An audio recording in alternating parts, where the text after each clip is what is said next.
नमस्कार, बहुत स्वागत है आपका सुप्रभात एमपी खबरों के साथ। मैं हूं रीनू यादव। सबसे पहले बात करेंगे सीएम शिवराज सिंह चौहान आज जाएंगे इंदौर। रोजगार दिवस कार्यक्रम में शामिल होंगे सीएम। टॉय क्लस्टर का करेंगे शिलान्यास। तो आज इंदौर के दौरे पर मुख्यमंत्री रहने वाले हैं और आज सीएम रोजगार दिवस कार्यक्रम में शामिल होंगे। रोजगार दिवस कार्यक्रम में शामिल होने के साथ ही साथ टॉय क्लस्टर का भी शिलान्यास करेंगे मुख्यमंत्री शिवराज सिंह चौहान।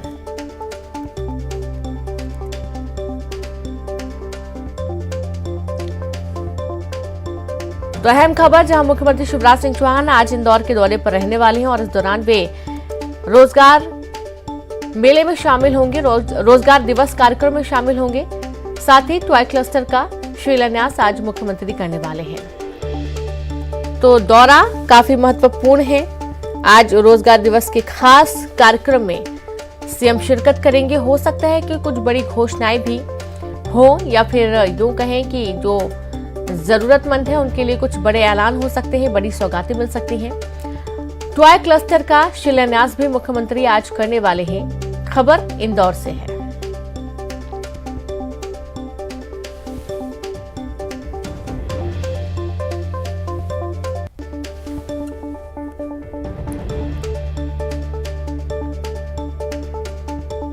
तो रोजगार दिवस कार्यक्रम और इस कार्यक्रम की तमाम तैयारियां पूरी कर ली गई हैं, क्योंकि सीएम खुद इस कार्यक्रम में शामिल होने के लिए इंदौर पहुंचेंगे। साथ ही टॉय क्लस्टर का सीएम शिलान्यास भी आज करने वाले हैं। तो विकास की गति को बढ़ावा देने के लिए और साथ ही रोजगार के लिए जो आज का दिन है वो काफी महत्वपूर्ण है। और सीधे रुक करेंगे, संवाददाता रंजना जुड़ गई। रंजना, रोजगार दिवस कार्यक्रम में आज शामिल होने वाले हैं मुख्यमंत्री। इंदौर में टॉय क्लस्टर का शिलान्यास भी करने वाले हैं, और क्या कुछ संबंधित जानकारी?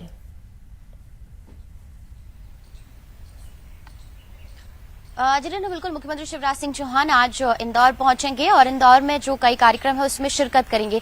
लेकिन सबसे महत्वपूर्ण कार्यक्रम जो कि रोजगार दिवस पर जो रोजगार जो युवाओं को रोजगार देने के लिए जो रोजगार मेला है वो आयोजित हो रहा है, उसमें सीएम शिवराज सिंह चौहान शामिल होंगे। रेनू, क्योंकि ये एक तरफ से इसलिए भी महत्वपूर्ण हो जाता है क्योंकि मुख्यमंत्री शिवराज सिंह चौहान ने इससे पहले एक कार्यक्रम में घोषणा भी की थी कि युवाओं के लिए बहुत ज्यादा जो रोजगार के अवसर है वो उपलब्ध कराए जाएंगे और 1 लाख से ज्यादा जो नौकरियां हैं, सरकारी पद है, उन पर युवाओं की भर्तियां की जाएंगी और हर साल जो नए जो पद है युवाओं के लिए खास करके वो सृजित किए जाएंगे ताकि मध्य प्रदेश में युवाओं को रोजगार मिल सके। और इसके लिए जो सरकारी पद है अभी उसको भी भरने को लेकर जो कवायद है वो शुरू की जा रही है और करीब 1 लाख से ज्यादा पद ऐसे हैं सरकारी विभागों में जो कि खाली पड़े हुए हैं और उस पर जो भर्तियां हैं वो की जानी है। और खास करके अब युवाओं को मौका मिले, इसी बात को लेकर अब सीएम शिवराज सिंह चौहान लगातार गंभीर भी नजर आ रहे हैं और इसी को लेकर प्रदेश भर में जो कवायद है वो भी शुरू हो गए। और इसी कड़ी में आप देखेंगे रेनू की लगभग हर जिले में इसी तरह से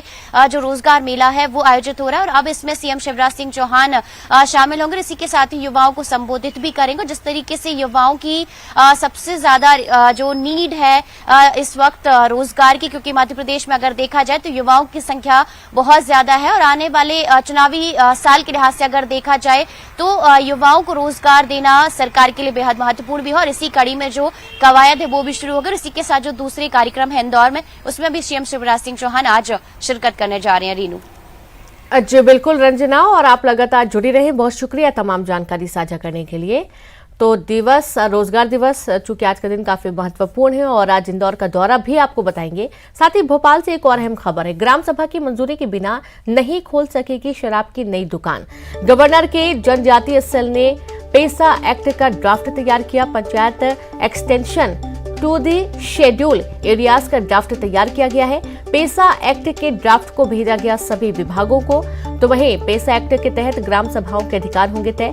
पेसा एक्ट के ड्राफ्ट को लेकर राजस्व, आबकारी, खनिज, गृह, सिंचाई, श्रम, पशुपालन विभाग ने सहमति दी। तो बिना इजाजत के अब नहीं खुल सकेंगी शराब की दुकान। बड़ी खबर आपको दे रहे हैं भोपाल से। और एक बार फिर से रुक करेंगे रंजना, बिना इजाजत के अब शराब की दुकान नहीं खुल सकेगी। नई नीति जो सामने आई है, पूरी जानकारी क्या है? रेणु, राज्यपाल मंगूभाई पटेल का जो जनजाति कार्य विभाग है उन्होंने एक ड्राफ्ट तैयार किया है और पेसा एक्ट के तहत ये जो ड्राफ्ट है वो तैयार किया गया है, जिसमें ग्राम सभाओं को जो शक्तियां हैं वो दी गई हैं, जिसमें यही है कि ग्राम सभाओं की अनुमति के बिना जो कोई भी नई शराब की दुकान है वो नहीं खोली जा सकेगी। और ये जो ड्राफ्ट है इसको सभी विभागों को भेज दिया गया है, जिसमें से कुछ विभागों ने अपनी इस ड्राफ्ट को लेकर सहमति दे दी है, लेकिन एक दो विभागों की तरफ से अब तक भी जो कुछ क्लैरिफिकेशन है वो नहीं मिला है। और इस ड्राफ्ट की अगर बात कर ली जाए तो 1996 में इस एक्ट को लागू किया गया था, जिसे बहुत ज्यादा राज्यों ने तो लागू कर लिया, लेकिन अगर ओडिशा, झारखंड और मध्य प्रदेश की बात करी जाए रेणु, तो इस एक्ट को लागू करने में वो पिछड़े हुए थे और अब जाकर इस एक्ट का जो ड्राफ्ट है वो तैयार हुआ है। और इसके तहत जो ग्राम सभाएं हैं उनके हाथों में शक्तियां रहेंगी, जिसमें वो यही देखेंगे कि गांवों में जो जनजातीय लोग हैं उनकी जमीनों पर अधिग्रहण किया जा रहा है, तो बिना उनकी अनुमति से